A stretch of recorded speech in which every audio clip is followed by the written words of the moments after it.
Musical musings, musical musings, musical musings, musical musings. Hello and good afternoon, everyone. Welcome back to the latest episode of our Musical Musings program. We air this program every Wednesday at 1 p.m. and it is broadcast to you from Rajamachan University of Technology, Pranicon. I'm going to bring this program to you in two parts. So for our first part, I will talk about a certain song and the band or the person who sings the song. So we're going to talk about the band or the singer first. Then we will talk about the song itself. Then we're going to listen to the song. And in the second part of the program, we are going to discuss anything that might be a little hard to understand within that song. So we're going to talk about the words, the lyrics. The lyrics to a song are the words. So we're going to talk about the words, the lyrics of the song, any sayings, any vocabulary, anything like that that might be a little hard to understand. So that's what we'll do in the second part of the episode. Then after that, we will have the news and the latest updates from the university, as always. Musical musings, musical musings, musical musings, musical musings. Welcome, everyone. My name is Gary Gray. I am your host for the Musical Musings program. I am an American, and I'm a teacher here at Rajamachan University of Technology, Pranicon. I have been teaching here for about 7 years almost, and I mostly teach English, teach a little bit of science sometimes. I was a scientist back in America, so I do teach some science here, but I mostly teach English. And one of my hobbies also is music. So that's what we're going to do here for our program. We're going to do some music. We're going to talk about some music. And for today's episode, we are talking about the song Dock of the Bay by Otis Redding. Now, you probably can see from the video, I have some notes in front of me. I have to keep track of everything here. So, for example, Otis Redding is born in 1941 in Georgia. I don't have that at the top of my mind, so I need some notes on this. Yes, born in 1941 in Georgia. Georgia, as you might know, is in America. So we're talking about an American singer here, Otis Redding. He's an African American, so he's a black gentleman from the South. So that kind of comes from this environment where there's a lot of jazz, a lot of soul, and he kind of combines a lot of different genres. If you've listened to my episodes in the past, you'll know that I talk about genres a lot because everyone talks about that, but I actually don't really like that. The reason I don't like talking about genres is because there are very few songs that are clearly one genre of music. Most musicians don't stick to one genre. They just don't. They combine things. They mix things up. And that's what they're supposed to do, right? They're artists. Get creative. Do something interesting. So they like to combine genres. And Otis Redding really did that a lot. How would you classify him the most? Maybe blues music, I guess. And the blues, the word blue, it doesn't just mean the color blue in English, but it also means sad. Like if you say someone is blue, it means they are sad. So blues music is kind of this sad sort of music. It's talking about, bad things that affect people's lives. It tends to be very realistic because it's kind of, it wants to really make people feel it. So it has to be very real. And it's about some sort of sad things that happen. So he does a lot of blues music. This song here isn't necessarily really so sad. although you could think of it a little bit that way, I guess, depending on how you interpret the song. So blues is really his core, but being from the South, there's always going to be kind of a jazz influence in there, um, even a country influence a little bit. He also sang a lot of gospel music. And just because of what the style of kind of blues and gospel is, it's also going to have a little bit of a folk feeling to it. And that's why I don't really like talking about genres. There's no real clear way to break down a genre. And Otis Redding is a good example of that. He's blues. He's country. He's folk. He's gospel. He's R&B, which of course the B in R&B, if you don't know what that stands for, is rhythm and blues. So R&B is so blues is kind of included in there, but it's still generally considered a different genre than just blues.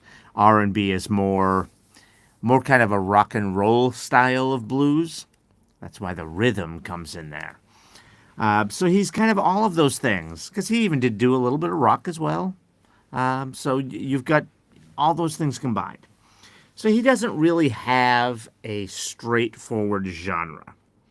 But generally, you're thinking blues, soul. So you're going to think about kind of slow, calm, peaceful, really music that kind of hits you. And that's what this song is going to be that we're going to do today, Dock of the Bay. It's a really nice song. All right, so unfortunately, Otis Redding passed in 1967. We have seen a lot from the people we've talked about where they die young. And a lot of them died like in plane crashes or car crashes or whatever. Last week or 2 weeks ago, within the last couple of weeks, I don't remember, when we talked about Jim Croce, he died in a car crash. Sorry, that was Harry Chapin died in a car crash. Jim Croce died in a plane crash. We've talked about the members of Leonard Skinner who died in a plane crash. Otis Redding also died in a plane crash. I mean, it does kind of make sense. These guys travel a lot more than you and I do. So there's a lot more risk there. And most of them travel in private planes or small planes. Those are much more risky than if you travel in a big plane, you travel in a big airline. We just heard about this past week a big airline crash in Japan. And still the people on the big airliner, all of them survived. There were a few people killed, unfortunately, on a second plane that it collided with. But on the big airplane, where most of the people were, everyone got off on time. It was kind of a miracle that all those people survived. So these small planes are much more risky. So, I mean, it kind of makes sense when you have all these people traveling, but it's still sad, the number of people we've seen. Oy, here's another one. Otis Redding died in 1967. So, again, I told you he was born in 1941, so what would that make him? About 26. I'm not sure if he was 25 or 26. I don't know if he had his birthday yet, so that's very young. He was in his 20s when he died. And in fact, he never even got to enjoy the success of this song, Dock of the Bay. It was released shortly after he died. So he never saw its success. All right, so let's talk a little bit more about Otis Redding. Let's not talk about the sad side that he died early. Let's talk about something kind of fun and interesting about him. Here's something that even most Americans are much more familiar with Otis Redding than I think most Thai people would be. But here's something interesting about Otis Redding that even most Americans don't know. When they think of Otis Redding, they think of this song, Sitting on the Dock of the Bay. That's his most famous song, Sitting on the Dock of the Bay. Everyone knows that song in America. The weird thing is, it's not really his most famous song. It's the most famous song he performed, but he was a songwriter. He wrote another song, which got even more famous, which is pretty impressive because Dock of the Bay was already quite famous. He wrote another song, which was even more famous, but someone else sang his song that was famous. And that was the song Respect that Aretha Franklin sang. Now, I'm not trying to take any credit away from Aretha Franklin, who is an amazing singer herself. Or was. She passed away pretty recently. She was one that actually did have a nice, good, long life. But, of course, we're talking about some old singers here. So, yeah, sadly, she passed away as well. But that was pretty recently. She had a good, long life. But she made the song Respect very famous. And again, I'm not trying to take any credit away from her because she wasn't the writer. She actually did change the song quite a bit to fit to how she wanted to sing it, to make it her own, so she could kind of own the song. And she did it brilliantly. So Aretha Franklin did a spectacular job with the song Respect. But originally, that is an Otis Redding song. Otis Redding wrote the song Respect, which was made famous by Aretha Franklin. All right, so Otis Redding was obviously quite good. Now, he wasn't as popular as he should have been just because he lasted such a short amount of time since he passed away when he was only 26.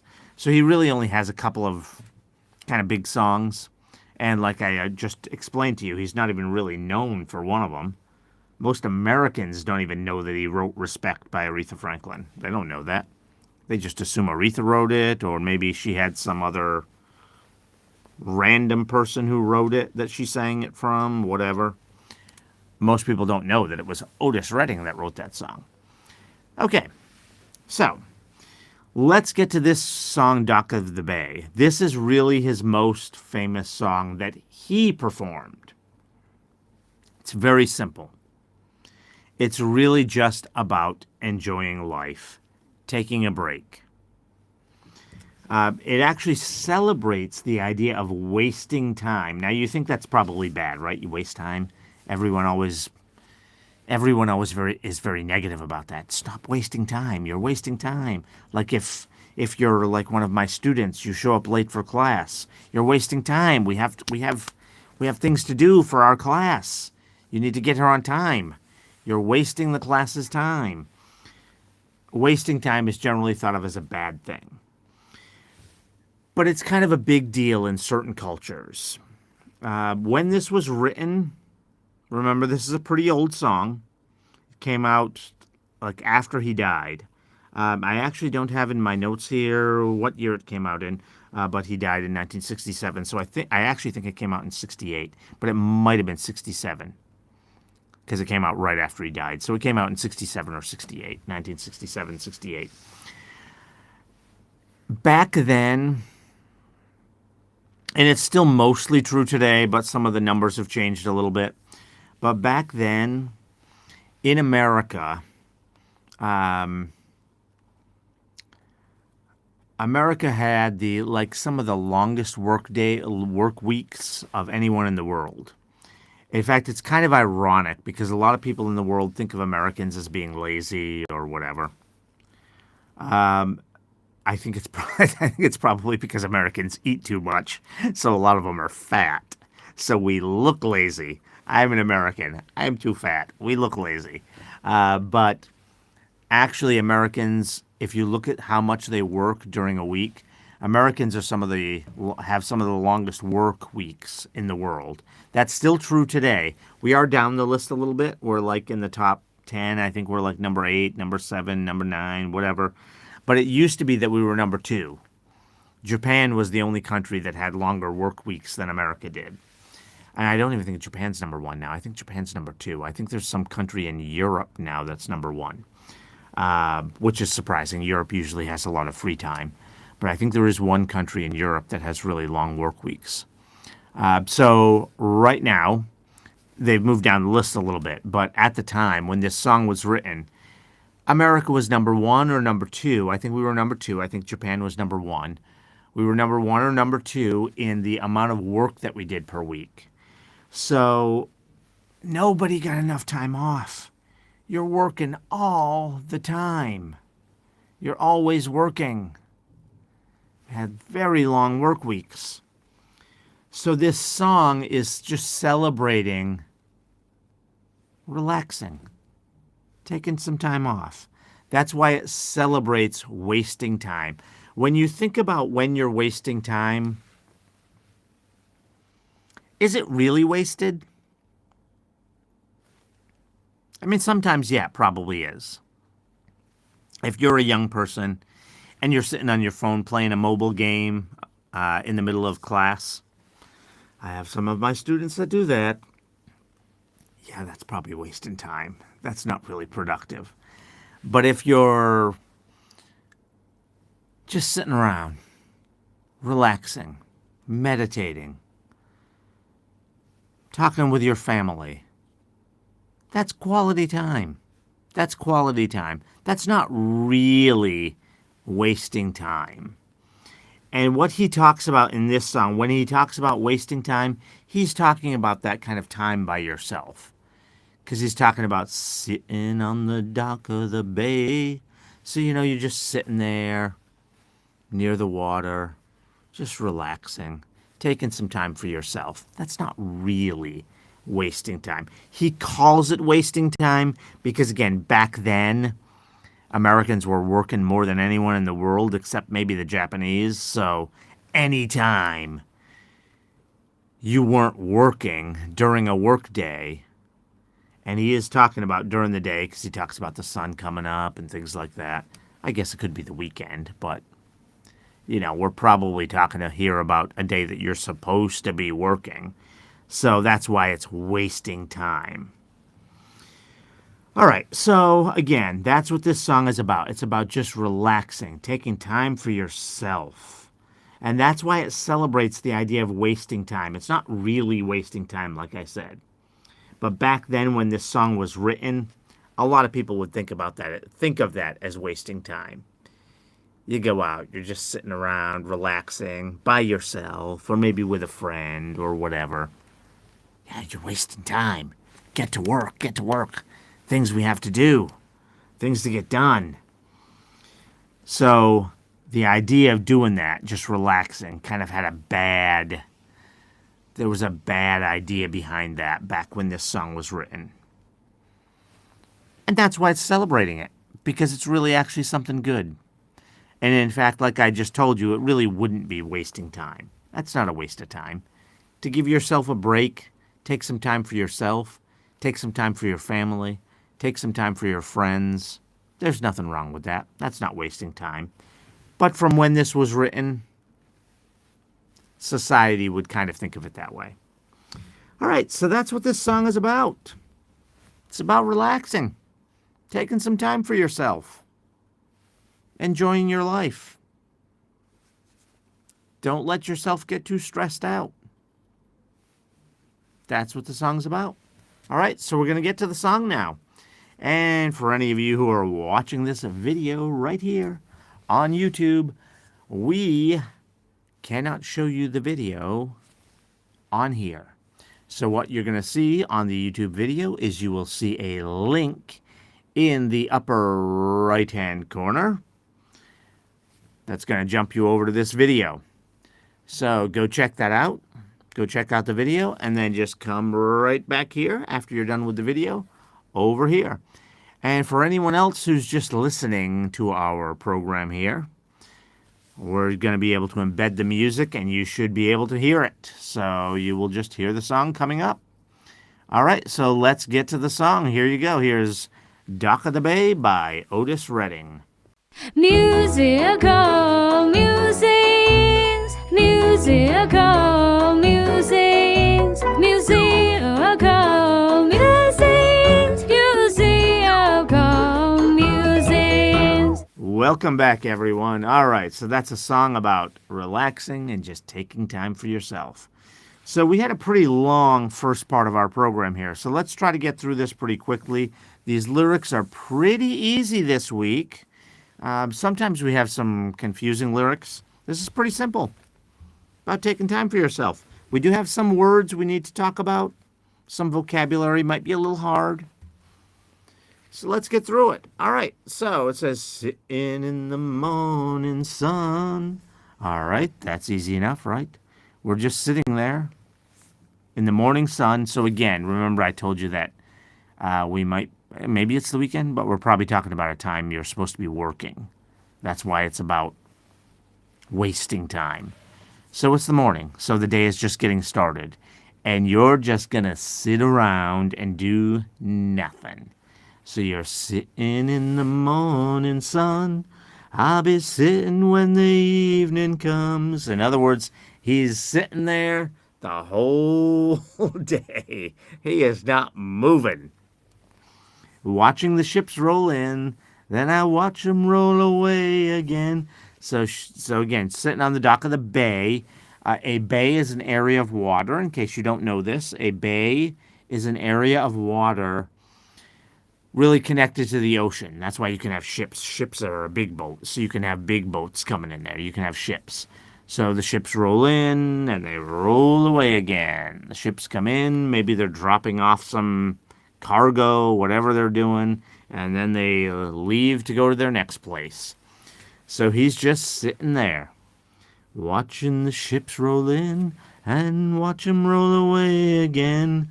I'm just sitting on the dock of the bay, watching the tide roll away. Okay, so watching the tide roll away. Sorry, I think I sang that a little wrong. If you're familiar with my programs, I try to sing these songs a little bit. I'm not a good singer. I try. I play guitar. I try to sing a little bit, but I'm not very good, so we just kind of go through this. Okay, so watching the tide roll away. All right, so here we might have a word that you might not understand. Do you know what the tide is? The tide is how the water shifts during the day. So you know if you go to a beach, sometimes during part of the day the water comes really in, sometimes it goes out. So when it comes in, we call that high tide. When it goes out, that's called low tide. That's what tide is. I'm sure you have a word for that in Thai. In English, that's called the tide. So he's watching the tide roll away. And it takes a long time. There's usually 2 high tides during the day, 2 low tides. So it takes about 6 hours. So again, he's sitting here the whole day. So then the next line says, I'm just sitting on the dock of the bay, wasting time.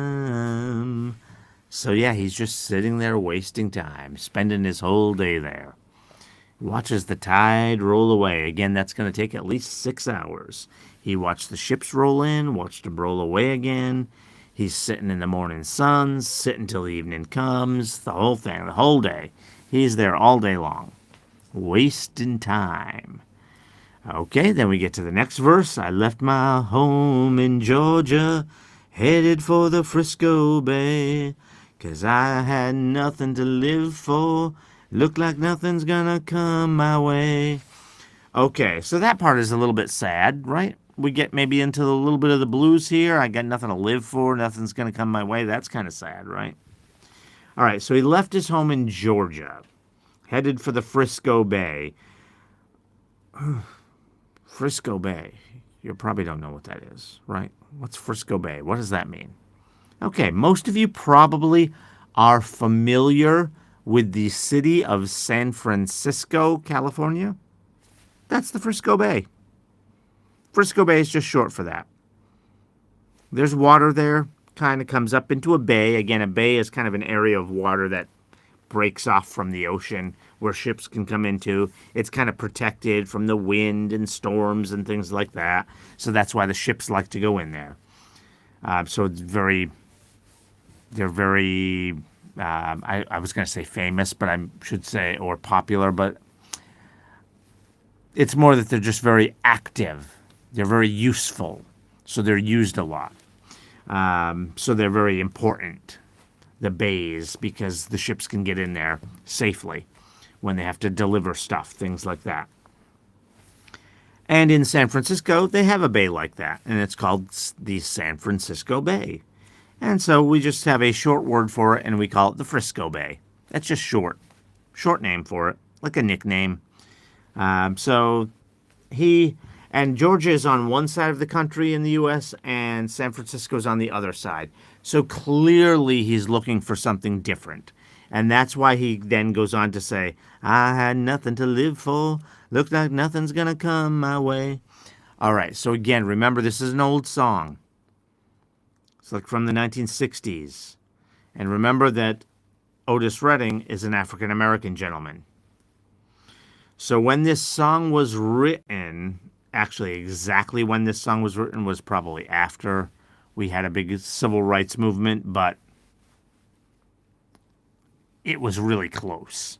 And he's telling about his life. So his life before that would have been before the civil rights movement in America.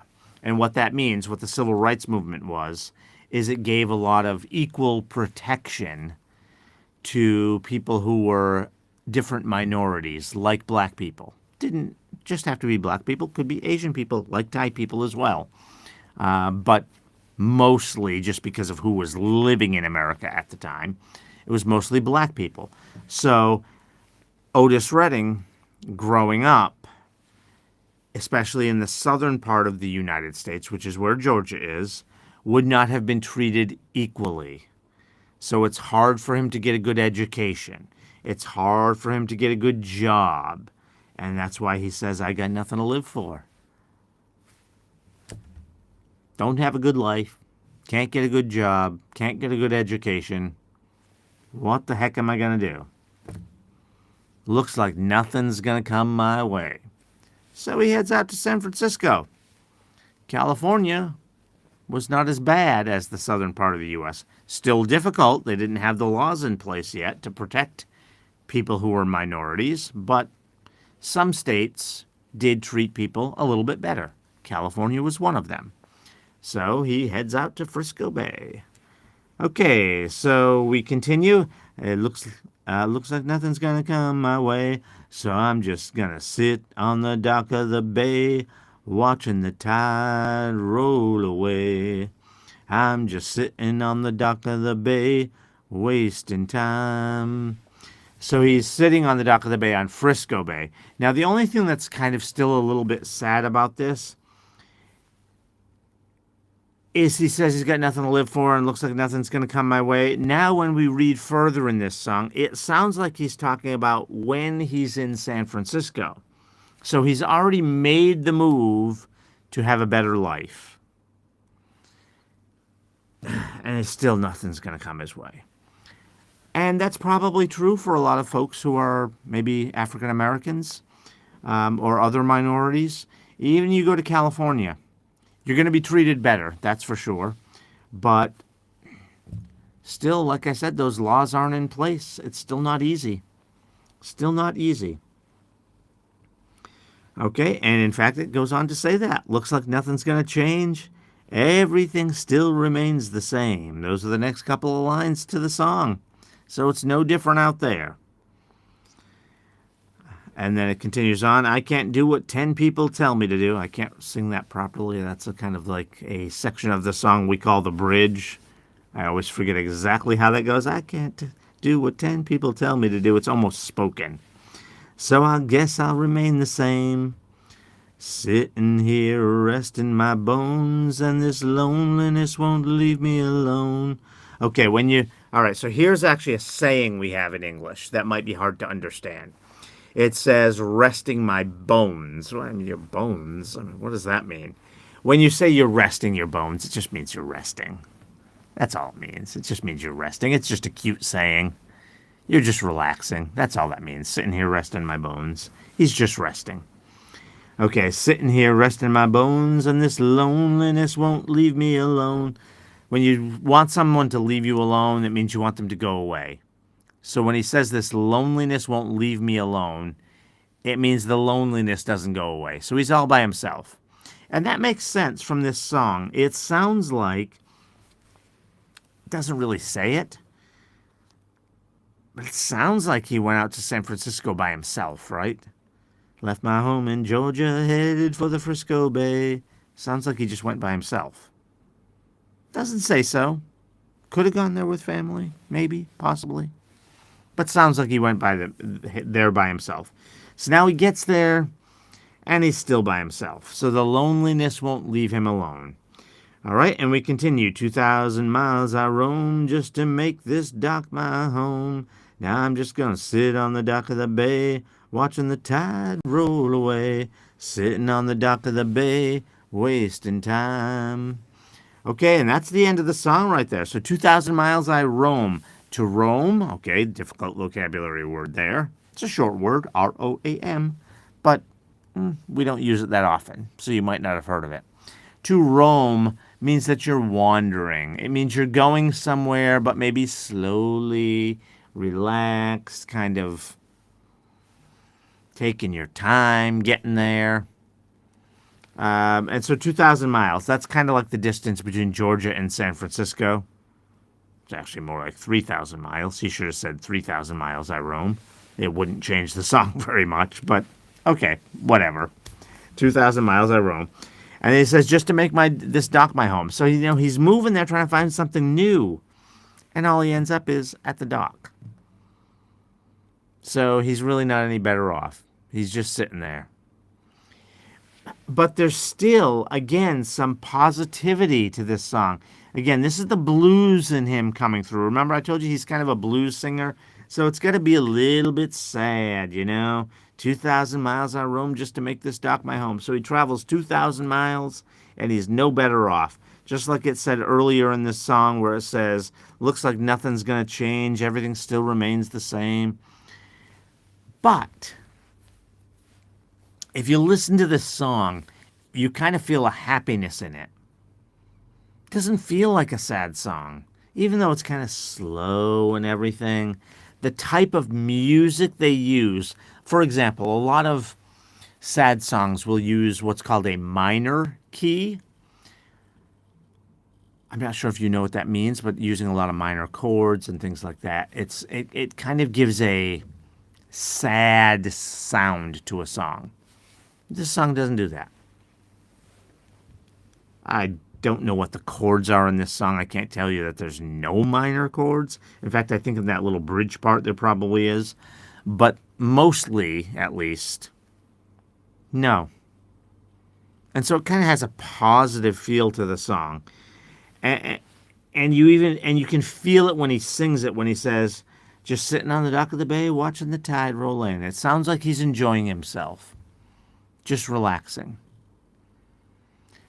And that's kind of the point of the song. It's a positive song. Even though there's some negative part to it.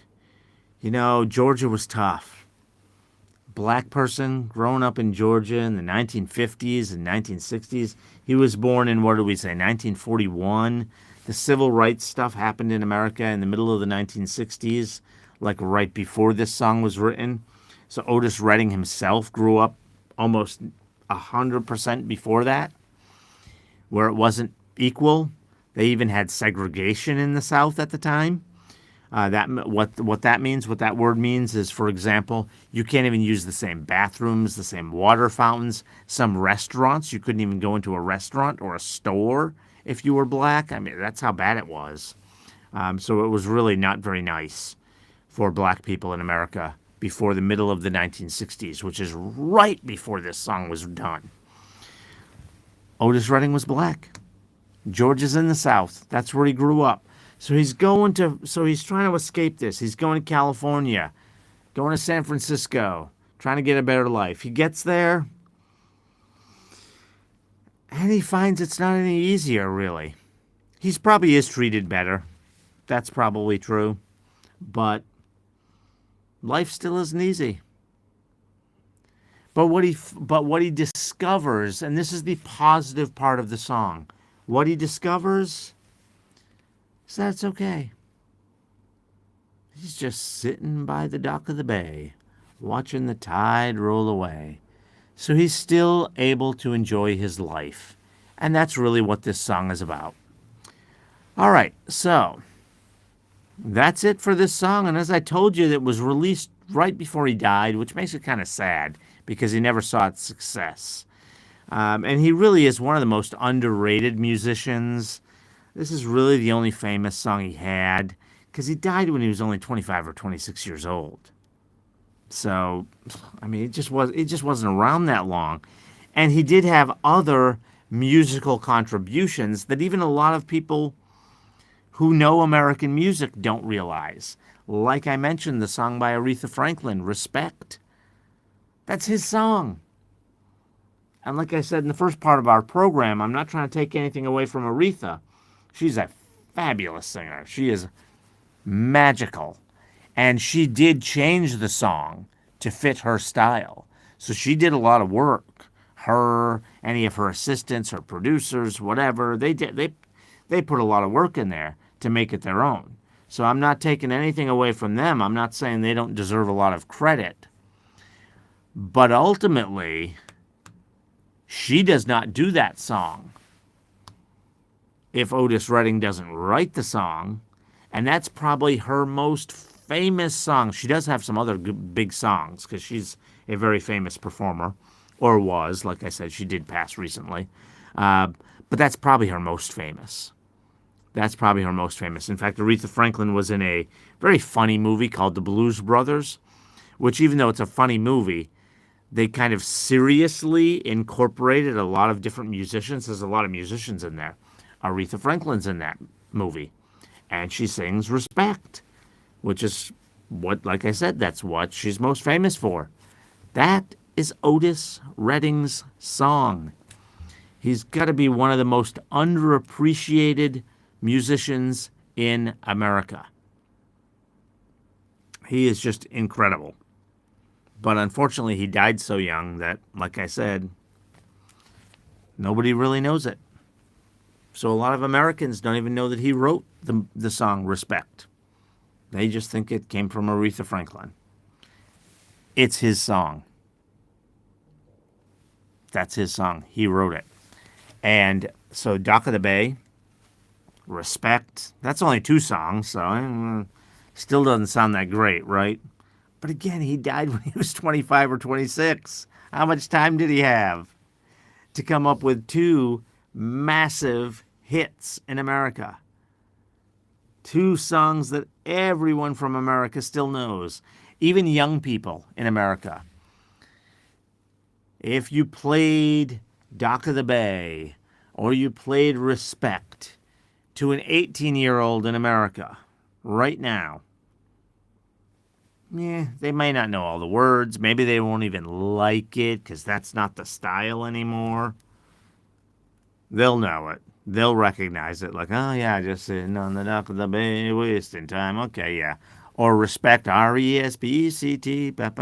Yeah, yeah. They'll know it. They'll know it. Even kids in America still know those songs written way back in the 1960s.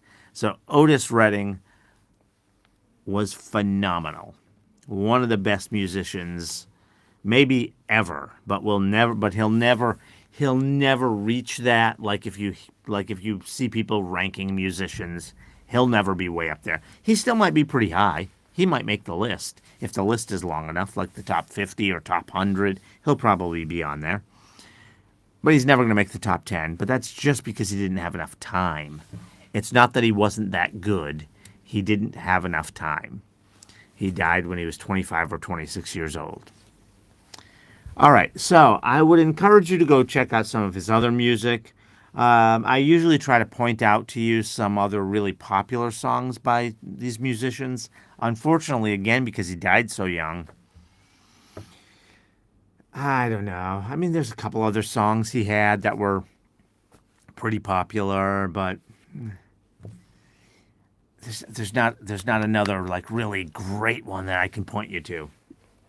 But different people have different tastes. There might be one of his songs that you really love. So just go listen to some of his songs. So go look him up. Otis Redding. His name is easy enough to spell if you want to Google it into YouTube. Otis, O-T-I-S. Redding, R-E-D-D-I-N-G. Go look him up. Go listen to some of his music. Like I said, one of the most underrated musicians, maybe in history, maybe in all history of musicians. His time was just cut short, so he couldn't do everything he wanted to do. All right, thank you for joining us for today's Musical Musings program. Please stay with us. And don't forget to come back next week and join us for another great song here on the program. Also, don't forget to subscribe to our channel. Thank you. Musical